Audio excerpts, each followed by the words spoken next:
করেছিলেন পরশুরাম দাসের বিরুদ্ধে যে তিনি 2 তারিখে বিধানসভায় উপস্থিত ছিলেন।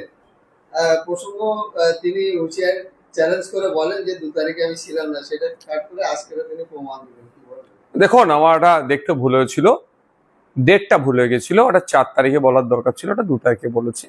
সে বিষয়টা আমি আমার পক্ষ থেকে ক্লারিফিকেশন দিয়েছি।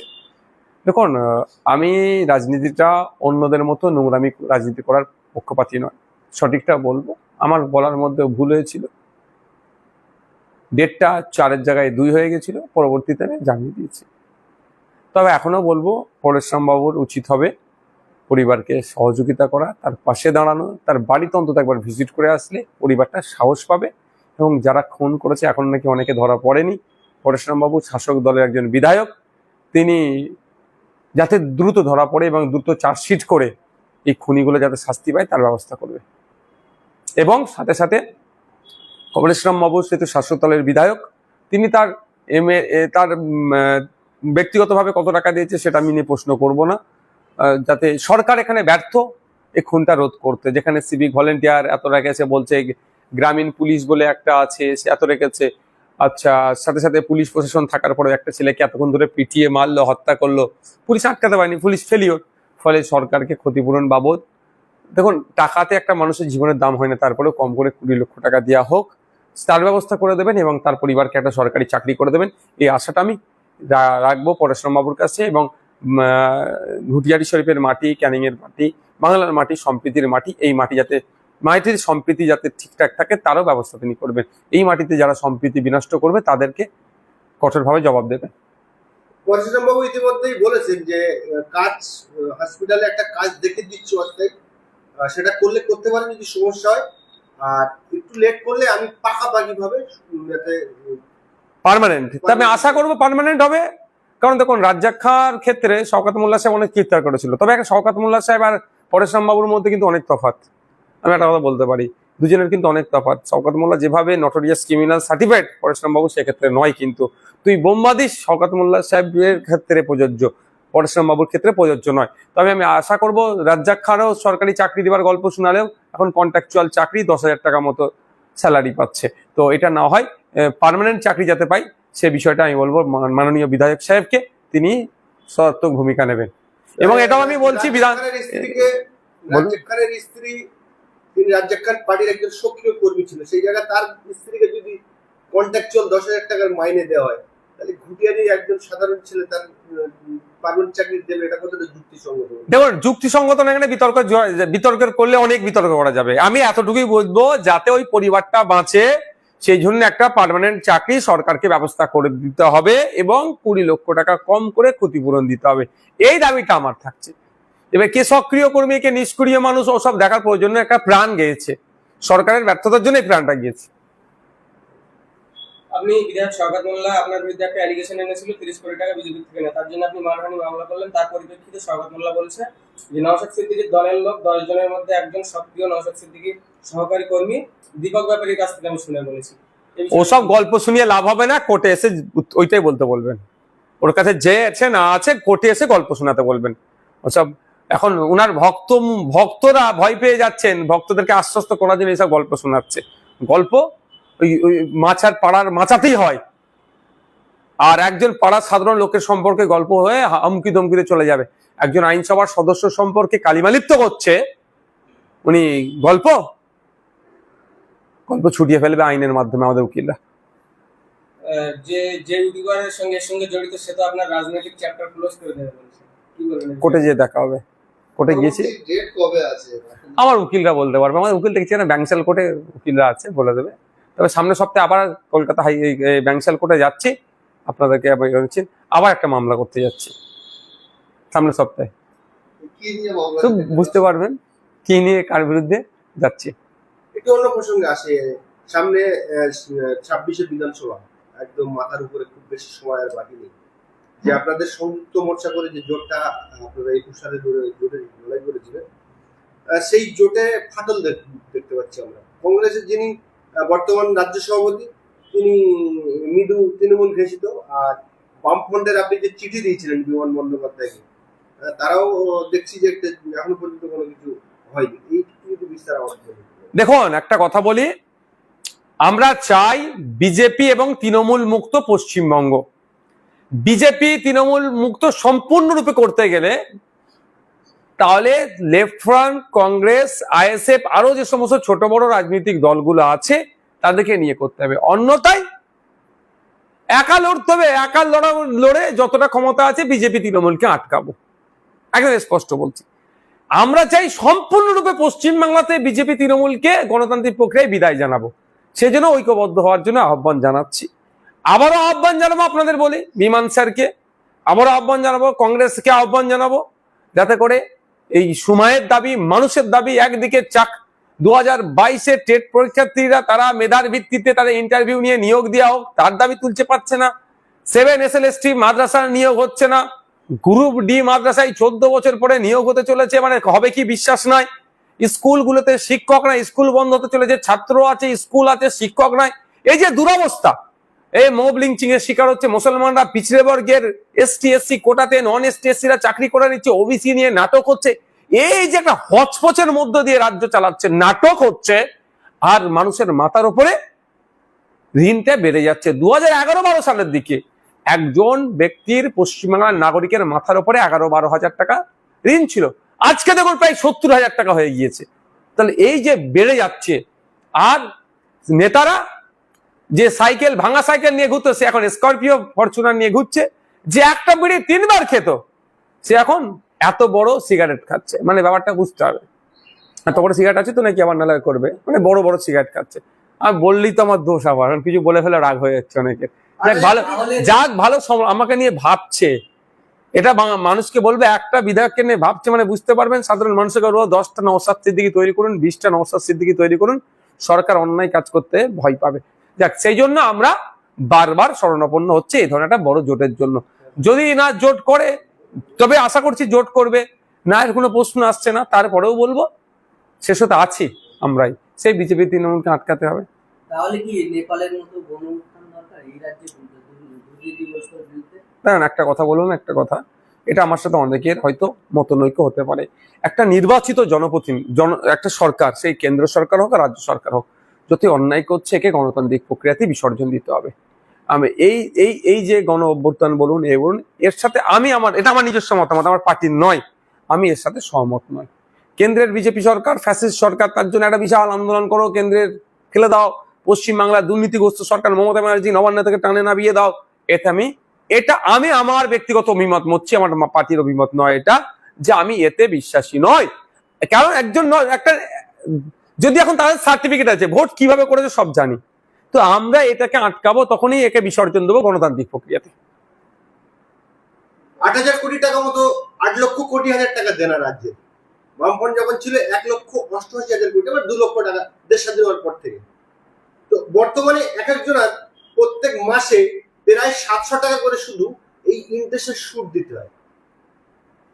তারপরে কেন্দ্রের যে জিএসটি আছে সেগুলো বাদ, শুধু এই রাজ্যের যে 8,000 কোটি টাকা দেনা, 700 টাকার উপরে শুধু প্রত্যেকটা মানুষের সুদ দিতে। এটাকে আপনি কেমন ভাবেন? আমি তো ওই জন্য বলছি, অনেকে ভাবেন যে আমার মাথায় ঋণ আছে, মাথায় বয়ে গেছে, আরে আপনি ঋণটা বোঝা, আপনাকেই শুধতে হবে। আপনি দেখতে পাচ্ছেন না জিনিসের দাম বেড়ে যাচ্ছে, পেট্রোল ডিজেলের দাম বেড়ে যাচ্ছে, হ্যাঁ আছে, এইসব টাকাগুলো যে বাড়ছে, এটা তো ঘুরে ফিরে আবার ওইখানে যাচ্ছে। আপনার মাথার উপরে এখন 70,000 টাকা ঋণ, এই ঋণটা আপনাকেই মকুব করাতে হবে, পরিশোধ করতে হবে। আপনি মানে আপনার জনপ্রতিনিধি, আপনার জনপ্রতিনিধি কোথা থেকে পাবে টাকা ছাপানোর মেশিন আছে নাকি? এই আপনার আমার যে নিত্য প্রয়োজনীয় জিনিস আছে তার দাম বাড়াবে, তার থেকে ট্যাক্স নেবে, ওই ট্যাক্সটা ওখানে করবে। আর এই ঋণগুলো নিয়ে কি করছে, বিভিন্ন প্রকল্পের নামে টাকাগুলোকে হারামে দিচ্ছে, খেলা মেলা করে হারামে দিয়ে দিচ্ছে। আমরা দেখেছি যে রাজ্য যে পুজোর অনুদান, এটা কিন্তু পুজো কমিটি কেউ চাইনি। শুরু হয়েছিল 35,000 থেকে, এখন 1,10,000। আর দীঘা জগন্নাথ মন্দির কেউ চাইনি। আমরা শুনতে পাচ্ছি হিট করতে একটা দুর্গাঙ্গন হবে, সেটাও সম্ভবত কেউ চাইনি, কিন্তু সেগুলো দেওয়া হচ্ছে। কিন্তু আপনারই চাচা যান তোয়া সিদ্দিকী হুজুর, তিনি 100 বার মমতা ব্যানার্জিকে বলেছে যে দীঘাতে একটা ছোট্ট হলেও মসজিদ করে দিচ্ছে না। কি বলবেন? মেঘ না চাইতে পানি যদি হয়ে যায়, কেন মেঘ আমি চাইবো ভাই? আপনার ভোট যখন আমি পেয়ে যাচ্ছি বিজেপির ভয় দেখিয়ে, বিজেপি চলে আসবে, শুভেন্দু তুই একটু বেশি করে চিৎকার চেঁচামেচি করিস তো, ওই চিল্লাচ্ছে ওটু ওটু ভয় একটু ভয় ভয় খাইয়ে দিবি তো, দিলীপ বাবু তুমি একটু করে দিও তো, একটু বকে দিও তো ওদেরকে, সুকান্ত বাবু তুমি একটু করে দিও তো। এই গল্প শুনিয়ে মুসলমানদের ভয় দেখিয়ে দিচ্ছে। মুসলমানদের না চাইলেও ভোট ঘুরে ফিরে যে মুসলমানদের, দেখতে পাচ্ছেন না? এই যে দেখবেন সোশ্যাল মিডিয়ায় অনেকে তৃণমূলের হয়ে ওকালতি করছেন, অনেকে অনেক খারাপ ভাষা রাগেতে বলে, আমি বলবো বলবেন না, অনুরোধ করছি।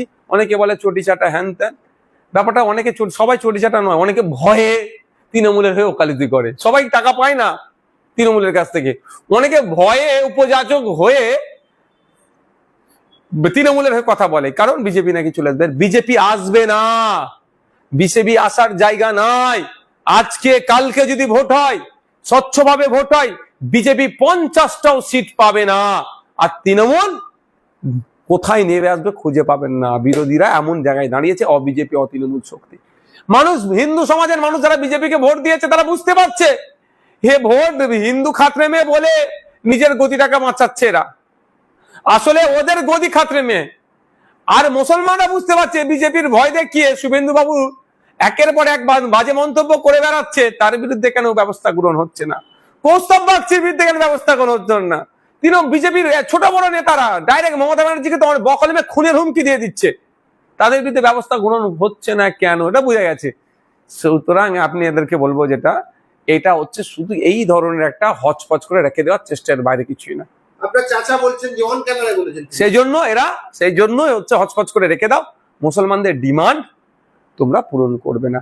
একটা ছোট্ট উদাহরণ দিচ্ছি, মসজিদ নতুন করে করতে বলেছে, করেনি, এটা তো বিতর্ক হতো। আলিয়া বিশ্ববিদ্যালয় টু টাইপের গ্রান্ট পায়, একটা স্যালারি গ্রান্ট, একটা আদার্স গ্রান্ট। আদার্স গ্রান্টে যত ধরনের স্ট্রাকচার আছে, পরিকাঠামো গুলোকে ডেভেলপ করে খরচে ছোট ছোট গুলোকে করতে হয়, টোটালটাই বন্ধ হয়ে গেছে। এদিকে 5,600 কোটি টাকা minority affairs and Madrasa education ডিপার্টমেন্টের এই বছরের বাজেট দিচ্ছে না কেন, বুঝতে হবে। মাদ্রাসা 614টা মাদ্রাসা, তৃণমূলের আমলে কটা মাদ্রাসা করেছে? হাই মাদ্রাসা, সিনিয়র মাদ্রাসা দেখাতে পারবেন আপনি? সে 10,000 শূন্য পদে ডাস্টার নেই। আমি একটা ভিডিও আপলোড করেছিলাম, দেখেছিলেন আপনারা? বাথরুমের অবস্থা দেখেছেন? বয়েজ টয়লেট, আমাদের গার্লস টয়লেটে আমার যাওয়ার অধিকার নেই, যেতে পারিনি ওই জন্য, কাউকে দিয়ে ভিডিও করাতে হবে কোনো সময়। বয়েজ টয়লেটে আমি ঢুকেছিলাম, দেখেছিলেন কি অবস্থা, দুরবস্থা। সামান্য একটা পিচ্ছাবের বাথরুমে যাবে, সেই স্কুলে আমি গিয়েছি, আরে রুমের মধ্যে অন্ধকার, সামান্য একটা হলুদ রুম জ্বলছে, সে পুরাতন আমাদের এখানে সব এখন তো সব এলইডি টাইপের হয়ে গেছে, সেই জ্বলছে না, টিউবলাইট আছে না, এলইডি কিছু আছে, এই অবস্থা চলছে। এইগুলো চলে যাচ্ছে, জানছি এত কিছু, এত না দিলেও সে আপনার মব লিঞ্চিং হয়ে যাচ্ছে, পিটিএ মেরে দিচ্ছে, সব করার পরেও দিনের শেষে কি বলবে? গল্প শোনাবে, চোর তাড়াতে গিয়ে না ডাকাত ঢুকে পড়ে, এইসব গল্প শুনিয়ে ভোট আমি পেয়ে যাব। আরে ভাই, তৈরি করতে হবে তো। চাচাজানকে 100 বার কেন বলতে লাগবে? বলতে লাগতোই না। শিক্ষা ব্যবস্থার আমূল পরিবর্তন হয়ে যেত যদি 10টা নওশাদ সিদ্দিকী তৈরি করতে পারতে সমাজ। আদিবাসীদের কথা বলতে লাগতো না, ফেক এসটি সার্টিফিকেটের জন্য ডেপুটেশন দিতে লাগতো না। যদি প্রকৃত অর্থে 10টা আদিবাসী সমাজ থেকে যদি 5টা প্রকৃত বিধায়ক তৈরি হতো, দলিতদের হয়ে চিৎকার করার প্রয়োজন লাগতো না যদি সত্যিকারের 5টা দলিত সমাজ থেকে বিধায়ক উঠে আসতো। মুসলমানদের এত মার খাচ্ছে, মানে সামাজিক ভাবে এরা লাঞ্ছিত বঞ্চিত হচ্ছে, চিৎকার চেঁচামেচি করতে লাগতো না যদি 10টা উঠে আসতো নওশাদ সিদ্দিকী। তাই সময় এসছে, এখন অনেক যা চিৎকার চেঁচামেচি করছেন তাদেরকে বললো ঠিক আছে, দেখি কত আপনারা চিৎকার চেঁচামেচি করছেন। 2026 সাল যখন আসবে, 10টা নওশাদ সিদ্দিকী, 5টা আদিবাসী থেকে, 5টা দলিত থেকে, 10টা মুসলমান থেকে, এই ধরনের 20টা নওশাদ সিদ্দিকী তৈরি করার জন্য আপনারা কতটা সহযোগিতা করেন আমিও তখন দেখবো। আপনার চাচা জানা তো সাধারণ মানুষ, সেই জন্য তার কথা তো মাননীয় কি আমার চাচা যান অসাধারণ মানুষ, ডাইরেক্ট মমতা ব্যানার্জির সাথে ওনার যোগাযোগ। তাহলে আপনি জনপ্রতিনিধি, বিধানসভার সদস্য, আইনসভার সদস্য, আপনি কি বলবেন মমতা ব্যানার্জিকে যে দিঘাটা? আমি একটা কথা বলি, শোনেন, একটা কথা বলি, আমি বিরোধী দলের বিধায়ক, মমতা ব্যানার্জির কাছ থেকে আমার অনেক ডিস্টেন্স। এখানে ঢুকবে, ওইখানে বার করে দেবে। আমার চাচাজান অনেক সুসম্পর্ক মমতা ব্যানার্জির সাথে, চাচাজানকে দায়িত্বটা দেন না। আচ্ছা, এখানে শেষ করি, অন্য পর্বে। একজন নতুন, তিনি কংগ্রেসী নেতা। এর আগে আমরা তার চেহারা দেখতাম না, কি নাম, সম্ভবত রবিকুল না শফিকুল, তিনি বাপি। তিনি বলছেন যে আব্বাস সিদ্দিকী, নওশাদ সিদ্দিকীর ঘুম ছুটিয়ে দেবো আমি। এই নতুন আবির্ভাব ঘটলো আমরা দেখলাম। আজকে বেলা 11টা পর্যন্ত আমি ঘুমিয়েছি। কেন জানেন? কাজে না, মানে শুক্রবার উঠেছি 11টার সময়, ব্রেকফাস্ট করেছি, ফ্রেশ হয়েছি, নামাজে গিয়েছিলাম, এখান থেকে আছি। আগামীকাল কলকাতায় একটা প্রোগ্রাম আছে, তখন সকাল সকাল একটু উঠতে হবে। তাহলে কাল ওনার কথা অনুযায়ী কালকে একটু সকাল সকাল হবে, আমার ঘুম কম হয়। একটা কথা বলবো, আমি সরকার সাহেবকেও চ্যালেঞ্জ করেছি, 6 মাস আইএসএফ এর নাম নিয়ে এরা ছেড়ে দিক, রাজনৈতিকভাবে এরা দেউলিয়া হয়ে যাবে, এদেরকে কেউ খুঁজে পাবে না। কথাই আছে একটা প্রচলিত, না বাবা এটা বলবো না, অসুবিধা হবে। আমার বড় ভাইজানের কুকুর নিয়ে তখন বলুন, অন্য কোশ্চেন করুন। তারপরে দেখলাম যে তিনি আইএসএফ একজন মহিলা কর্মী, তারা ব্যক্তিগত জীবন নিয়ে কিছু বলেছিল, তারা কিন্তু মানহানির মামলা করেছে। কিন্তু আপনি মানহানির মামলা করছেন, সেও মানহানির মামলা করছে।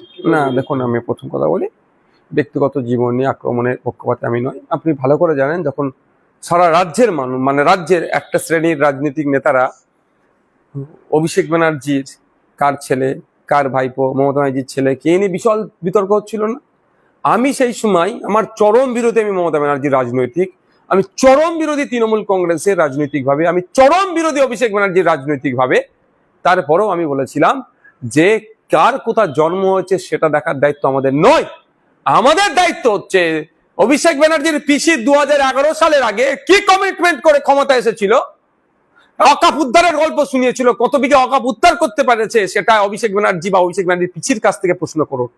বলেছিল সরকারি কর্মচারীদের কেন্দ্রীয় সমারে ডিএ দিতে হবে, নাহলে সরকারে থাকার উপযুক্ত নয়, 2011 আগে বলেছিল। তাহলে এখন কেন ডিএ দিচ্ছে না সরকারি কর্মচারীদের কেন্দ্রীয় সমাহারে, এর প্রশ্ন করুন। ও বলেছিল 10,000 মাদ্রাসা দেব, কটা মাদ্রাসা দিয়েছে, কটা মাদ্রাসায় শিক্ষক নেই কেন, এই প্রশ্ন করুন। তখনও বলেছি, এখনো বলছি, আমি ব্যক্তিগত বিষয় নিয়ে রাজনীতি করতে পছন্দ করিনি।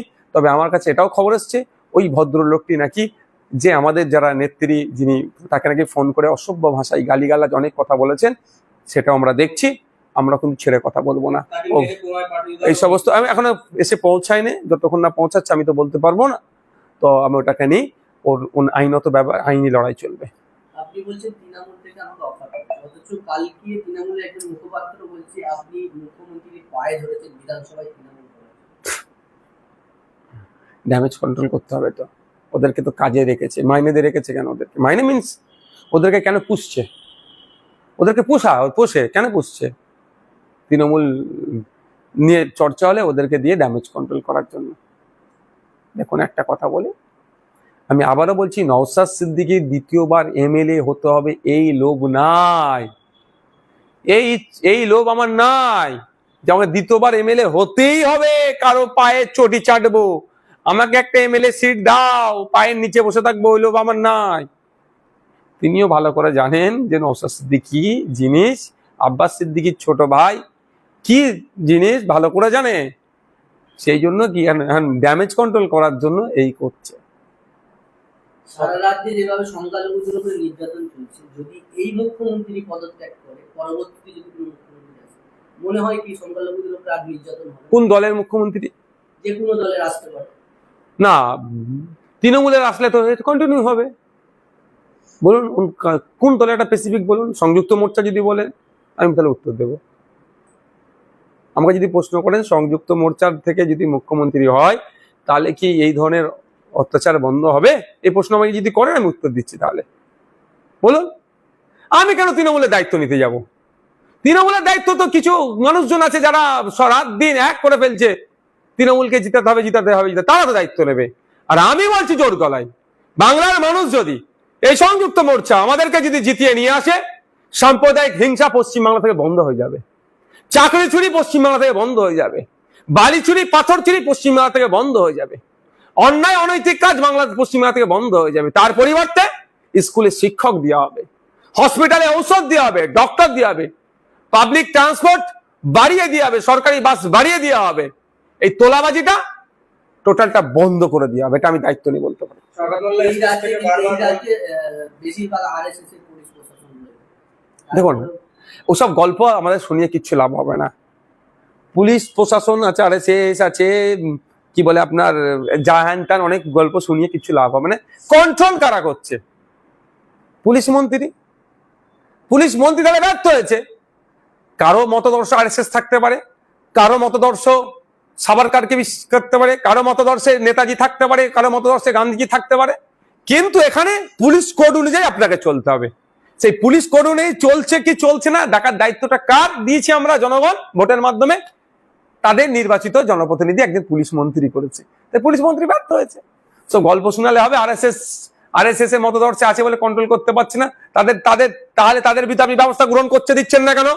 আবু সিদ্দিক হালদারকে যারা তুলে নিয়ে গিয়ে পুলিশ কাস্টডিতে মেরে এত অত্যাচার করলো, মৃত্যুর কোলে ঢলে পড়লো, মারা গেল, সেই পুলিশটার বিরুদ্ধে যখন আমরা হাইকোর্টে গিয়েছি, আপনারা ডেট নিচ্ছেন কেন? এত আপনারা তাড়াতাড়ি করে চার্জশিটটা আপনারা দিচ্ছেন না কেন?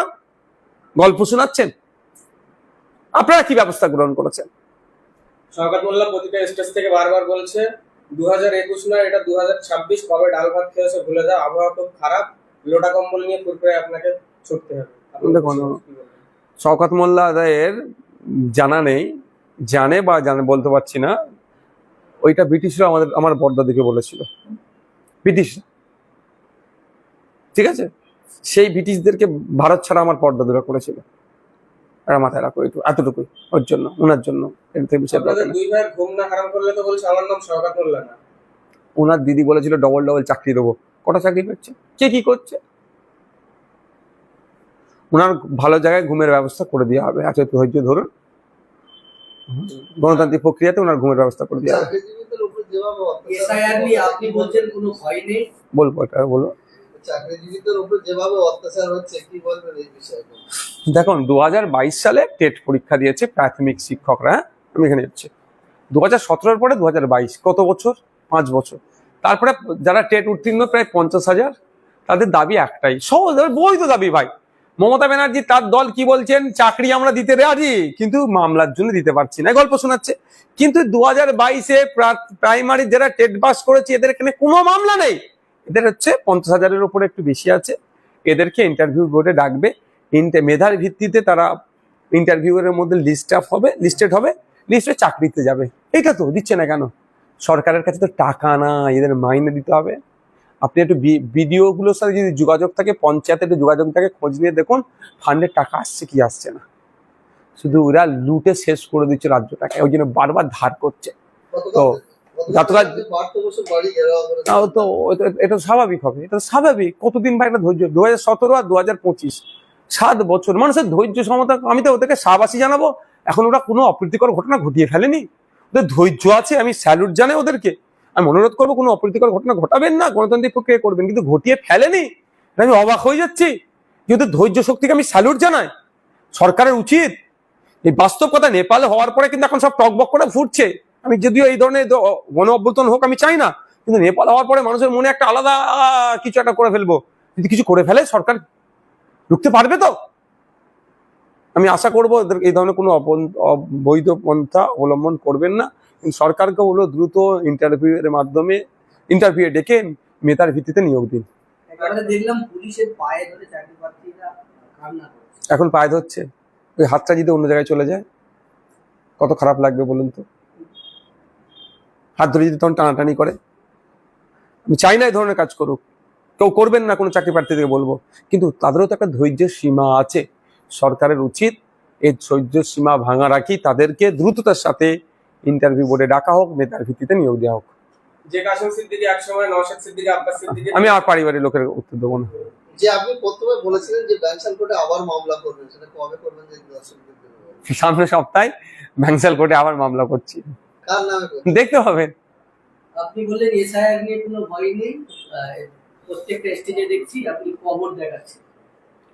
নির্বাচন কমিশন কি কবর দেখে ছাড়তেন? দারুণ প্রশ্ন করেছেন। আমার শুধু কবরেরটা আপনি শুনেছেন, বাকিটা না শুনলে আমার দোষ? আমি বাকিটাও বলেছি। আপনি মিনস আপনাকে যারা মানে এগোচ্ছে, আমার যারা সমালোচক, দেখুন একটা কথা বলি, আমরা আজকেও বলছি এসআইআর নিয়ে আতঙ্কিত হবেন না। আতঙ্কিত হলে আপনার লাভটা কি? আতঙ্কিত হলে আপনার এসআইআর আপনার নাম থেকে যাবে? বলুন আমাকে, উত্তর মানে জানতে চাইছি আমি দর্শক বন্ধুদের কাছ থেকেও। আমি একটা কথা বলি, গ্রামে বাঘ ঢুকেছে, পাড়াতে বাঘ ঢুকেছে, আতঙ্কিত হয়ে যদি ঘরের মধ্যে ঢুকে দরজা দিয়ে দেন, বাকি ঘুরে ঘাড়ে চলে যাবে মনে হয়? এ তো যাওয়ার বাগ নয়, একে তো ডেকে নিয়ে আসা হয়েছে আপনাকে ভয় দেখানোর জন্য। এই এসআইআরটাকে নিয়ে তো বিজেপি আপনাকে ভয় দেখাবে, তৃণমূল এই ভয়ের ফায়দাটা নেবার জন্যই তো করেছে। তাহলে আপনাকে আমাকে কি করতে হবে? প্ল্যান করতে হবে, বেরিয়ে বাঘটাকে খাঁচার মধ্যে ভরতে হবে, অর্থাৎ সাহস ধরতে হবে। কদিন আগে দেখলেন না এসআইআর এর জন্য একজন হেস্ট্রোক করে না কি করে মারা গিয়েছে? তো আতঙ্কিত হয়েছে বলে। আর আমি আতঙ্ক মুক্ত হওয়ার কথা বলছি, কাগজের লড়াই কাগজে হবে। আমি দুটো কথা বলি, একটা কথা হচ্ছে আপনি ভয় পাবেন কেন? আপনার দাদুর বাড়ি কি বাংলাদেশে? আপনার দাদুর বাড়ি কি পাকিস্তানে? আপনার দাদুর বাড়ি কি আফগানিস্তানে? আপনার দাদুর বাড়ি কি চীনে যে আপনি ভয় পাবেন? সবার দাদুর কবর তো আমাদের ইন্ডিয়াতে। আমি এটা জাস্ট বোঝানোর জন্য, একটা ভয়টা কাটানোর জন্য। তারপরে বলছি, আপনি যে জায়গায় বসবাস করছেন সেই জায়গাটা কার? আপনার ম্যাক্সিমাম আমরা আমার দাদুর জায়গায় বসবাস করছি।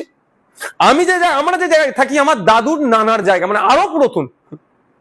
সে পেয়েছে, কোথাও আমরা খোঁজ নিয়েছি, সে পেয়েছে তার বাবার কাছ থেকে, তার বাবার কাছ থেকে, মানে 14 গোষ্ঠীর জায়গা এটা, মানে 1800 সালের আগে আমাদের দলিল আছে। আপনার দাদুর জায়গায় যদি আপনি বসবাস করেন দেখবেন 1947 সালের আগের দলিল আপনাদের বাড়িতে আছে, 31-32 সালের দলিল আছে। তাহলে আপনি ভয় খাবেন কেন? আপনাকে ভয় খাওয়ানো হচ্ছে, আর এই ভয় আপনি খাবেন না, আপনাকে আতঙ্কিত করা হচ্ছে। আতঙ্কিত হবেন না, এই কথা আমি বলছি। তার উদাহরণস্বরূপ একটা দিয়েছে যে আপনি আপনার দাদুর কবরটা দেখুন না, কত পুরাতন। দেশ স্বাধীনের আগের কবর আপনার দাদুর কবর, বা দেশ স্বাধীনের সময় আপনার দাদু ব্রিটিশদের বিরুদ্ধে লড়াই করেছিল, বা যারা লড়াই করেছে তাদের সাথ দিয়েছিল আপনার দাদু। তো ভয় পাবেন আপনি কেন? এইটা আমার ভুল ব্যাখ্যা হচ্ছে। এবার আমি বলি, যে তৃণমূল এতদিন গল্প শোনাচ্ছিল এসআইআর হতে দেবে না, সে তৃণমূল এখন কি করছে জানেন আপনারা? নির্বাচন কমিশন দিয়েছে, নোটিফিকেশন দিয়েছে, এরা 600 ভ্যাকান্সি আছে। ERO, electoral registration officer, additional electoral registration officer 600 দ্রুততার সাথে নিয়োগ করার কথা বলছে। কেন? এটা তো বলতে পারতো চিঠির উত্তরে যে না, পশ্চিম বাংলায় আমি করতে দেব না, কি বলে ওটাকে, এসআইআর হতে দেব না। এটা বলেছে কি? এটা বলেনি, উল্টো অফিসার নিয়োগ করছে। এই জানে এসআইআর হলে তৃণমূলই সব থেকে বেশি ক্ষতি হবে, মরা ভোটার গুলো আর ভোট দিতে পারবেন। আপনি বলুন না, আরে দাদুগুলো কবর থেকে, শ্মশান থেকে এসে এসে ভোট দিচ্ছে আর যে শুয়ে পড়ছে, শ্মশানেও চলে যাচ্ছে, কবরেও চলে যাচ্ছে, দেখা হচ্ছে না। এত কষ্ট তারা করবে কেন? টাকা হচ্ছে যে বুথ লেভেল যে অফিসার যারা থাকবে তাদেরকে আমরা নজরে রাখবো। যদি তারা যাকে তাকে ডিভোটার বানিয়ে দেয়, আইনি লড়াই যাবে, মাঠে ময়দানে গণতান্ত্রিক প্রক্রিয়া লড়াই হবে, ছেড়ে কথা বলবো না। যেমন প্রয়োজনে ইসিআই কে আমাদের সহযোগিতা চাইলে বলবো ওইটা মৃত ভোটার, ওইটা ধরিয়ে দেবো। ঠিক একই জীবিত ভোটারকে যদি মৃত ভোটার করে, আমরা কিন্তু গণতান্ত্রিক প্রক্রিয়ায় যে যে জায়গাগুলোতে যেতে হয় সেই জায়গাগুলোতে আমরা যাবো। বিহারে জাতি গণনা শুরু হয়েছে, এই রাজ্যে হোক। আমি তো বিধানসভায় আওয়াজ তুলেছি, কই কে বলেছে? তৃণমূল করছে। শুনুন, জাতিভিত্তিক জনগণনা কেন্দ্রের হাতে আছে, কেন্দ্র না চাইলে রাজ্য করতে পারে। আর কেন্দ্র করলেও প্রায় 90% অফিসার স্টেটস প্রোভাইড করে। তাহলে আমাদের রাজ্যে তো অফিসার আছে জাতিভিত্তিক জনগণনা করতে, করুক না দেখি। মমতা ব্যানার্জি করবে? অত সহজ নয়। মমতা ব্যানার্জি যদি জাতিভিত্তিক জনগণনা করে ফেলে, মমতা ব্যানার্জির ভোট ব্যাংক ধ্বংস হয়ে যাবে। এই যে code and code captive vote bank শেষ হয়ে যাবে। কারণ যার যত সংখ্যা বাড়ি তার তত ভাগিদারি। ওদিকে মতুয়াও ভাই বলবে, আদিবাসী ভাই বলবে, দলিত ভাই বলবে, মুসলমান ভাই বলবে, নমশূদ্র ভাই বলবে আমরা এত শতাংশ চাকরিতে কেন এত কম, গল্প তখন হয়ে যাবে। আর তখন ওই জন্য এরাও করবে না। বিজেপি যে পথে চলছে, তৃণমূল সেই পথে চলছে।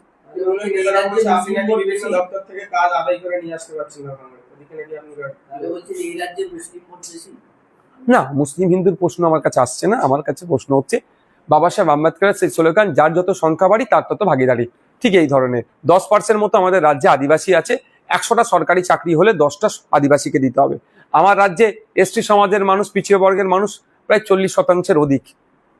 তো 100টা সরকারি চাকরি হলে যে এসটি পিছিয়ে বর্গের যারা আছেন, এসটি সমাজের যারা পিছিয়ে বর্গের মানুষ আছে, তাদেরকে সেটা দিতে হবে। বাবা সাহেব আম্বেদকরের মানে বাণী অনুযায়ী 100টা মানুষের মধ্যে পশ্চিমবাংলা অ্যাজ পার সেন্সাস 2011 যে আমরা 27% আমাদের রাজ্যে মুসলিম সম্প্রদায়ের মানুষ আছে। তাহলে 100টা সরকারি চাকরি হলে 27টা চাকরি 2011 সেন্সাস অনুযায়ী মুসলমান পাবে। এটা হচ্ছে যার তত সংখ্যা বাড়ি তার তত ভাগিদারি। এটা করুন না মমতা ব্যানার্জি। উল্টে ওবিসির আপডেটের নামে নাটক করে মুসলমানদেরকে সরকারি চাকরি থেকে বঞ্চিত করছে। Thank you. আদিত্যনাথ একটা প্রশ্ন করেছে, মন্তব্য করেছেন যে রাম মন্দির নিয়ে যারা প্রশংসা করবে না তারা ভারতীয় নয়। তো ও ছাড়া আর কি আছে? ওনার আর কি আছে? কিছুই নেই তো, সম্পূর্ণরূপে ব্যর্থ হয়েছে।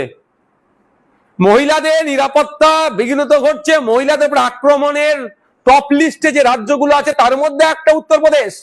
অপুষ্টিতে ভোগা শিশুদের সংখ্যা যদি আছে, যেগুলো আছে যে রাজ্যে, তার মধ্যে উত্তরপ্রদেশকে আপনি খুঁজে পাবেন। সাংবাদিক স্বাধীনতায় হস্তক্ষেপের দিকে উত্তরপ্রদেশকে আপনি খুঁজে পাবেন। ফার্জি পুলিশ থেকে শুরু করে, ফার্জি এনকাউন্টার থেকে শুরু করে, পুলিশ কাস্টাডিতে মারধর, পুলিশ কাস্টোডিয়াল ডেথ, যা যত রকম অন্যায় দেখবেন উত্তরপ্রদেশ টপ লিস্টের দিকে আছে। সম্পূর্ণরূপে ব্যর্থ হয়েছে। ব্যর্থতা ঢাকার জন্য ধর্মীয় তাস করতে হবে, রাম মন্দির, ধর্মীয় তাস করতে হবে, ধর্মীয় তাস করতে হবে, এই গল্প শোনাচ্ছে। আর কি আছে? ব্যর্থ মুখ্যমন্ত্রী যোগী আদিত্যনাথ বিজেপির। এই কদিন আগে দেখলেন না কি হয়েছিল, যে ডবল ইঞ্জিন সরকারের রাজ্যে একের পর এক বিপর্যয় ঘটে যাচ্ছে। কুম্ভ মেলা হিন্দু সমাজের একটা বিরোধ ধর্মীয় উৎসব, সেখানে আপনার মহাকুম্ভ, সেখানে কত মানুষ পদদলিত মারা গেল। যোগী আদিত্যনাথ সরকারের দোষ তো এটা। এইগুলো ঢাকা দেওয়ার জন্য এখন রাম মন্দিরকে ইস্যু করছে।